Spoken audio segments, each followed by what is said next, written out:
Hey guys, this is TheEnder, and I am here with the BCTV Round of 16 Group D.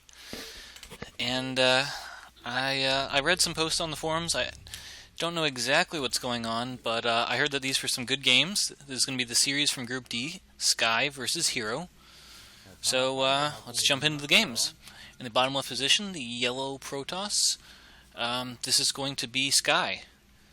And in the upper right position, the red Zerg, we are going to have Hero. All right.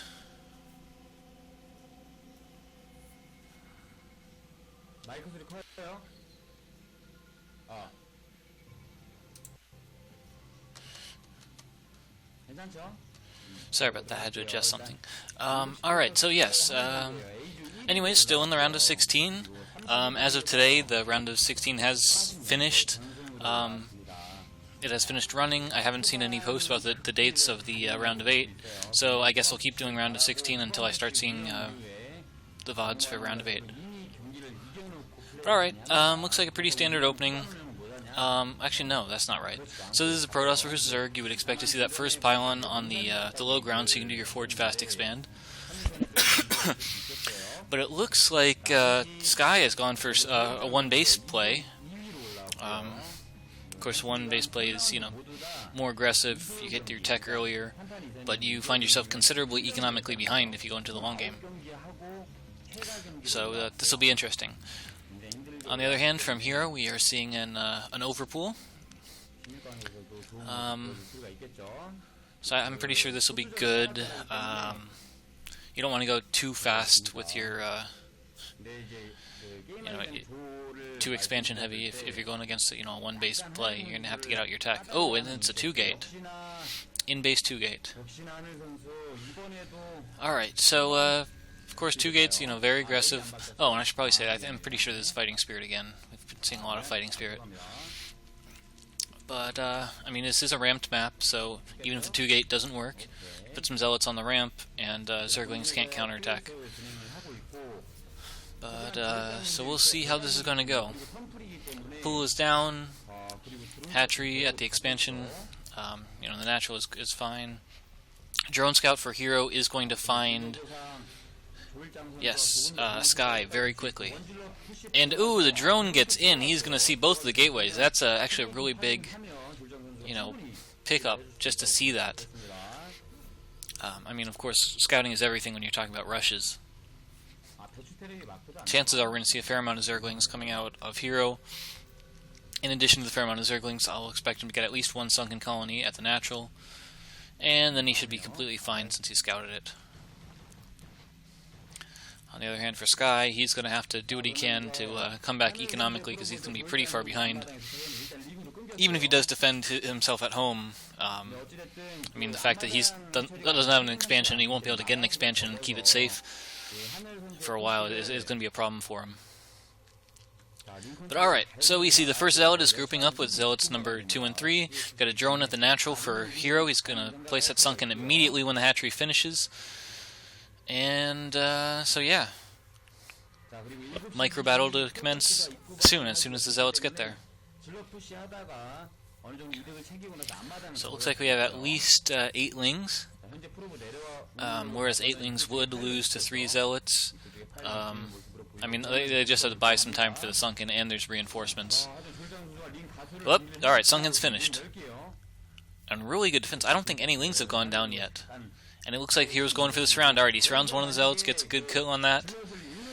Plenty of Zerglings. And he does have gas, so he might have Zergling speed pretty soon. Yeah, Sky really needs to go home. He's really far behind, but there's really nothing he can do right now. So as far as follow-ups for Sky, he's going straight for the Nexus. I'm not sure if he's going to be able to hold that, but he's going for it. Zergling speed is just now starting. Apparently he went for the layer first. Possibly some fast Mu to follow up. And, yep, Forge going down. Alright, so, yeah, I'm not sure what Sky's best idea he is here. I mean, he's using his Zealots to attempt to block off the choke at his natural, so the Zerglings can't just run by. But that's such a huge, long choke, and he's not using buildings. I would really expect that he would want to put 2 Zealots on the ramp, so that Zerglings can't get past the ramp. And then, bring the other 4 or 6 or however many Zealots, closer to that nexus, surround the cannon or something to protect it until the cannon goes up. But he's not. That's interesting. Alright, Zerglings are moving pretty fast now. Looks like they might probably have speed. 6 Zealots versus a couple dozen Lings. First cannon is almost done. Oh, no, Lings are going to run by. Yeah, of course Zealots are too slow to catch speedlings like that. And what is he doing? What? Alright, so Sky's made a questionable decision and just assigned a counterattack. I think he's going to lose just outright right now. I mean, there's going to be Zergling reinforcements, there's going to be mutas popping soon. His Zealots don't have speed, they don't have +1. And there's not that many of them. And in the meantime, he's just losing a ton of probes in his main. He's got like 4 speedlings there, killing all his probes. So yeah, I don't think Sky's got a good chance in this game. Yeah, alright, and it's a good job with the Zerglings.